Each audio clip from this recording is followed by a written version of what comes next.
14-hour fasting with breakfast versus 16 hours without breakfast. My experience. That's something I'm going to talk about today, so stick around. Hi, my name is Hachiaki Takamiya. I am the author of the Ikigai Diet and Ikigai Biohacking. Okay, so I told you that I have shifted my fasting regimen, from doing 16 hours, or actually in my case, 17 hours fasting, to like eating 3 meals a day, So before I practiced this style of fasting, which I called Hare and Hare intermittent fasting, and once a week, 36 hours fast. So on Monday, I did 36 hours fast, but Tuesday, I ate 3 meals. And then Wednesday, Thursday, Friday, I practiced 17 hours fast, and I had just 2 meals. And then on the weekend, I took a break. So I had 3 meals. And I included some animal-based food as well. And then during the week, I kind of stayed on a plant-based diet as much as possible, except fish. I did include fish in my diet during the week as well. So I switched this regimen to this one. So I still practice 36-hour fast once a week, which is on Monday, but the rest of the week, I eat 3 meals. So Tuesday, Wednesday, Thursday, Friday, I eat 3 meals, but stayed on a plant-based diet as much as possible, except fish. So I had fish on Tuesday and Thursday. But on the weekend, it was a Hare period, just like before. So I have 3 meals, and then I include some animal-based protein, including meat. Yeah. And then I eat between 9 a.m. to 7 p.m. So I have 10-hour eating window. That means I have 14-hour fasting window. So it is like doing a 14-hour intermittent fasting. And then I get up at 7 a.m. So it gives me 2 hours before breakfast. And usually I do my morning exercise during that time. So I usually do my exercise for about an hour. And then after that, I drink coffee, black coffee, before my breakfast. So 1 hour after waking up, I have black coffee. And then 2 hours after waking up, I have breakfast. Why I changed to this system, for details, please watch my other video. It is called 2 Reasons Why I Stopped Intermittent Fasting on Spring Equinox. But briefly, I'll give you the reason. One is the protein intake. So before, my kind of a protocol was based on this data. The RDA, recommended daily allowance, was 0.8 grams per kilograms of body weight. So I was measuring based on this data. So I was trying to meet this requirement in a weekly basis. So obviously during the week, I had a low protein intake, but on the weekend, I had high protein intake. So, but weekly, it was about the same as having 0.8 grams per kilogram of my body weight each day, right? However, recent scientific data suggests that 1.2 grams per kilogram of body weight is necessary, or some people say 1.6 grams per kilogram of body weight is critical, especially for older individuals. And I am 61, and I'll be 62 in May. So I decided to incorporate this 1.6 gram per kilogram of body weight. The other thing is the importance of breakfast from the perspective of circadian rhythm. That is also often talked about recently, right? And then it is better to absorb protein before 10 a.m. So it is good to have protein for your breakfast, right? So therefore, I decided to include breakfast in my meal. So before I was skipping my breakfast, but I decided to include breakfast. And therefore, The big change is having breakfast or not, right? So how do I feel? Well, to be honest with you, I don't feel a big difference. Yeah, it's pretty much the same, except that I don't feel hungry at 9 a.m. I could kind of go until maybe 11 o'clock. I think 11 o'clock would be a good time to eat. 9 o'clock, still, I'm not that hungry. Yeah. But I can eat. I mean, it's not like, I become very full or anything. And, I think it's sort of okay to eat at 9 a.m., but I'm not that hungry yet. And in some ways, maybe I could do another 17 hours fast like once a week, like on Thursday or something. Yeah, that would maybe even better for me. I don't know, but this is manageable. Having breakfast 9 a.m. is manageable and it is good. Yeah, and I exercise more now. Yeah, because I try to exercise more. I mean, I deliberately sort of expand my exercise load because I know I am fasting less. Yeah, I need to exercise more. Yeah. For example, I now do one 60-minute jog a week. So before I was doing just 45-minute per jog.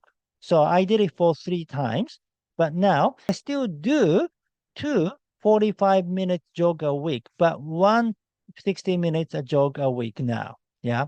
And also, I kind of do the Norwegian 4x4 protocol wish activity. Not exactly, not 100% this style, but when I go shopping, I often go shopping by bicycle, and on the way to go to the store, it's a slightly downhill, so it's not so much of exercise, but on the way back, it's slightly uphill, so it becomes a kind of strenuous exercise and it takes about 20 minutes. So it is a good length. So 4 minutes times 4 times, right? So I kind of cycle hard for about 4 minutes, then I rest for about 3 minutes, and then I cycle hard for 4 minutes and rest for 3 minutes. And I do 4 times, then I come home. Yeah.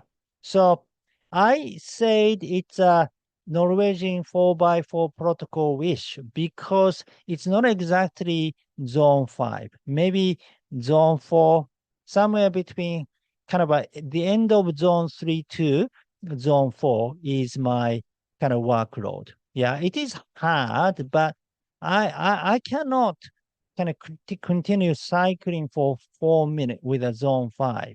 Yeah. So this is kind of my manageable level, but I feel breathless and I can feel the kind of a almost hypoxia, right? So I think it is working. Maybe not perfectly, but I think it's still doing a great job. Yeah. So I do this about once a week now. Okay. But on top of everything else, so I still do regular HIIT. Yeah. So um, now I'm doing zone 2 jogging 45 minutes on Monday, but on Wednesday I do zone 2 jogging 60 minutes, and then Friday zone 2 jogging 45 minutes. But then Tuesday, Thursday, and Saturday I do body weight hit and flexibility. So this hit is a Tabata style. I do like 20 seconds, 10 seconds left, 20 seconds type of activity. And again, this is not zone 5, maybe zone 4. Yeah. I do that for about 20 minutes, right?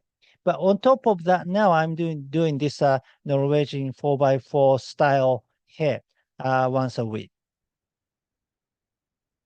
And then from the circannual rhythm point of view, it is good. Yeah. So according to the circannual rhythm, it is good to exercise more in summer and good to fast more in winter.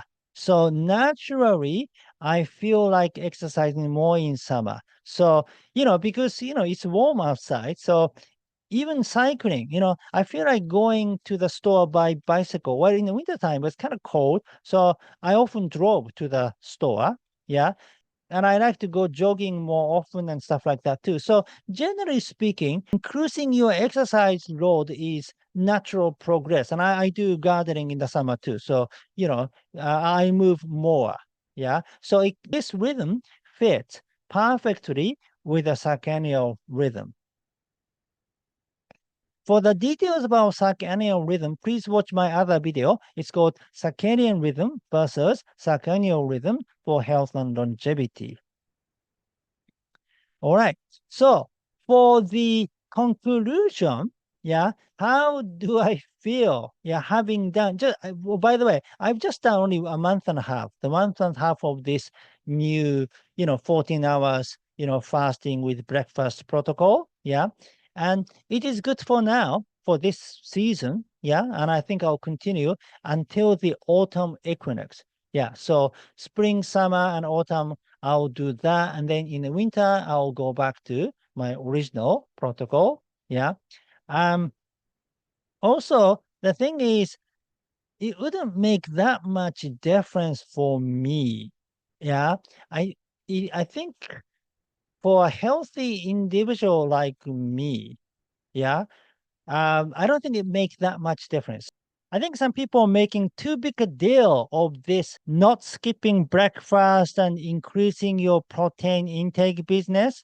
Yeah, I think for healthy individual, it wouldn't make that much difference as long as you're on a kind of healthy lifestyle. If you're on a healthy diet, if you exercise regularly, if you have the morning sunlight exposure or the morning cold exposure to start your day to align yourself with a circadian clock, yeah, then having, sauna or hot bath at night, yeah, maybe it wouldn't make that much difference. I mean, if you have a certain conditions, people with, some difficulties might make a big difference. But for healthy individuals, either way is fine, I think. Yeah, that's my feeling of having done this for just a month and a half. Right. And also, my original protocol was different from regular 16 hours fasting protocol that most people do. Yeah. So mine was Hare and Hare intermittent fasting, where I only fasted during the week, but not on the weekend. And then even this one, I didn't fast on Tuesday. So I had 3 meals a day, 3 days a week, and then just, 2 meals a day, 3 days a week. Yeah. And one big difference was I had the autophagy activating period and mTOR activating period. The big distinction. Well, now I don't have this big distinction. But I think either approach is fine. It's just a different method, really. So that's another reason why I don't feel much of a big difference is either way works its own unique way. Right. All right. So if you want to know more about Hare and Hare intermittent fasting, what the idea behind this kind of autophagy and mTOR distinction and why I decided to divide 2 different periods and so on, please read Ikigai Biohacking based on Japanese natural health. Okay, that's it for today. Thank you for watching. Again, my name is Hachiaki Takamiya, the author of the Ikigai Diet and Ikigai Biohacking. If you like this video, please give me your thumb up and please subscribe to my channel. And please leave your comment. How do you practice your intermittent fasting? Yeah, do you skip breakfast now or you eat 3 meals a day? And do you change your intermittent fasting protocol based on your season? Yeah, please share your experiences in the comment section below. Thank you. Well, I'll see you in the next video.